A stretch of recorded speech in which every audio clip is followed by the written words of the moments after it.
Si vous le doc. Not quite my tempo. Là, tu t'aventures sur un terrain miné.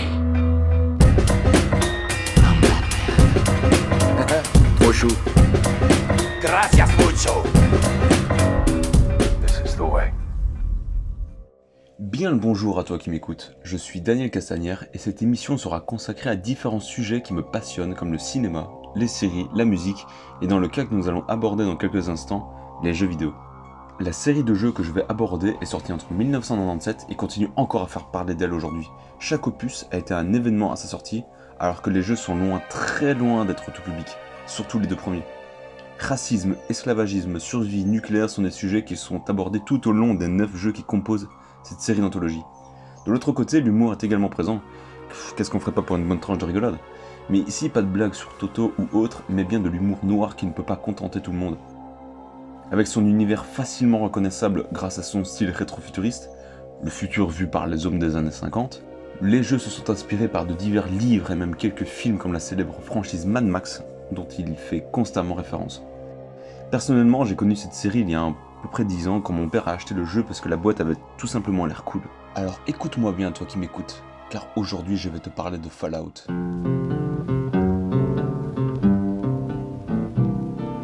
I don't want to set the world on fire.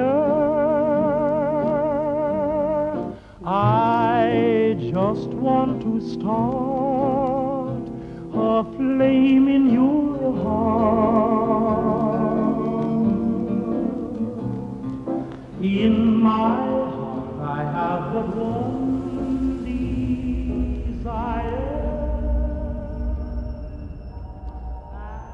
La guerre. La guerre ne meurt jamais. Depuis la nuit des temps, depuis que nos ancêtres ont découvert le pouvoir de tuer avec de simples cailloux, le sang a été versé au nom de tel ou tel dieu, au nom de la justice, ou même simplement de la folie meurtrière.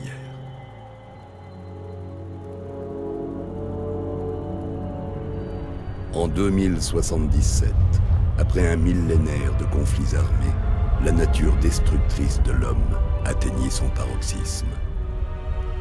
Le monde fut plongé dans un abîme d'explosions nucléaires et de radiation.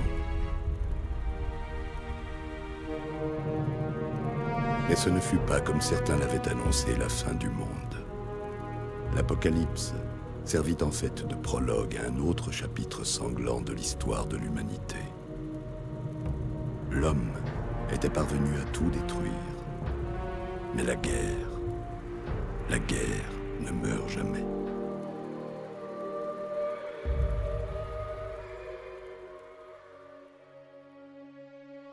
Comme expliqué par la voix off qui narre le contexte du troisième jeu, l'univers de Fallout se déroule dans un monde où la guerre froide n'a jamais cessé. Les États-Unis ont investi tous leurs moyens financiers dans la militarisation du pays. Plus d'armes, plus de moyens de défense, ce qui congela l'Amérique dans un style des années 50-60 si distinctif. Dans cet univers, le manque d'énergie fossile, si cher au monde, se fait ressentir depuis quelques années. Et en 2077 précisément, la guerre entre les États-Unis et l'Asie touche à sa fin lorsqu'ils décidèrent d'utiliser la bombe atomique. Et c'est à ce moment-là que l'équilibre de la terreur bascule. L'apocalypse est là. Il ne reste que du monde des terres désolées. La vie telle qu'on la connaît a pris fin. Heureusement, peu de temps avant ça, quelques milliers de privilégiés ont eu le temps de se réfugier dans des abris anti-nucléaires.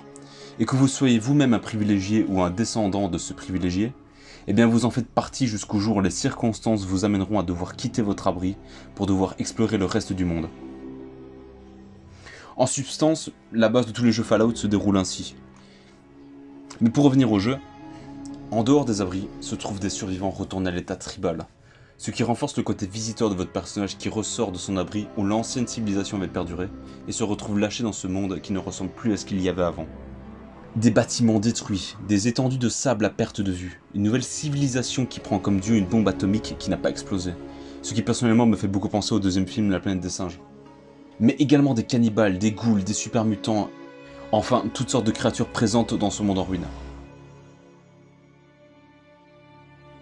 Pour l'anecdote, après la sortie du premier jeu en 97, Un film avait bel et bien été prévu, mais il n'a jamais vu le jour. Une ébauche de script se trouve sur internet, et si le cœur vous en dit, vous pouvez aller jeter un petit coup d'œil.